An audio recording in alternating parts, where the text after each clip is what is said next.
AP రాజకీయాలు ఎన్నికలకు ముందే హీట్ ఎక్కిస్తున్నాయి. సిట్టింగులతో సహా మాజీలు కూడా జంపింగులు చేస్తున్నారు.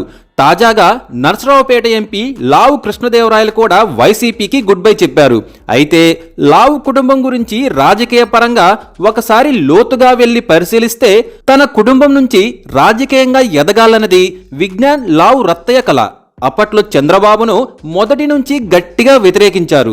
తర్వాత కాలంలో లక్ష్మీ పార్వతి పార్టీ తరపున లోక్సత్తా తరపున ఆయన పోటీ చేశారు. 1996 ఎన్నికల్లో బాపట్ల నుంచి ఎన్టీఆర్ లక్ష్మీ పార్వతి పార్టీ తరపున పోటీ చేసి ఓడిపోయారు. 2009లో మల్కాజ్గిరి నుంచి లోక్సత్తా తరపున పోటీ చేశారు.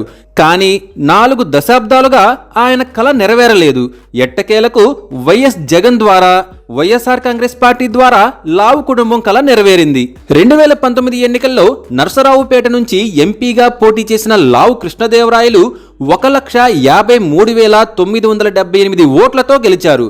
1989 నుంచి జరిగిన లోక్సభ ఎన్నికల్లో ఇంత మెజారిటీ ఏ పార్టీకి రాలేదు.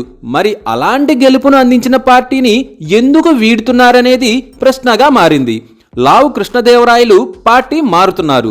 ఈ 5 ఏళ్లలో లావు కులం వాళ్ళకే పెద్దపీట వేసింది వైసీపీ ప్రభుత్వం. నర్సరావుపేట పార్లమెంటు నియోజకవర్గాలను జగన్ ఎంతగానో అభివృద్ధి చేశారు. లావు 2 పడవల మీద ప్రయాణానికి మొగ్గు చూపారు. అదెలా అంటారా? నిజానికి ఈ నెల 18న చంద్రబాబును, లోకేష్ను, ఏబిఎన్ రాధాకృష్ణను కలిసిన లావు అప్పుడే టీడీపీలో చేరాలని నిర్ణయించుకున్నారట.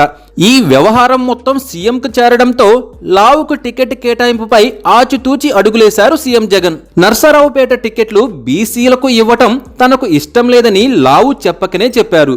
నిజానికి ఆయనకు టికెట్ ఇవ్వనని ఎక్కడా చెప్పలేదు. కాకపోతే గుంటూరు ఇస్తామన్నారు. టికెట్ అయితే ఇవ్వనని చెప్పలేదు కదా. ఆయన టీడీపీలో చేరాలని ఎప్పుడో ఫిక్స్ అయిపోయారు. కాబట్టే ఇప్పుడు పొంతన లేని సమాధానం చెప్పి పార్టీకి రాజీనామా చేశారు.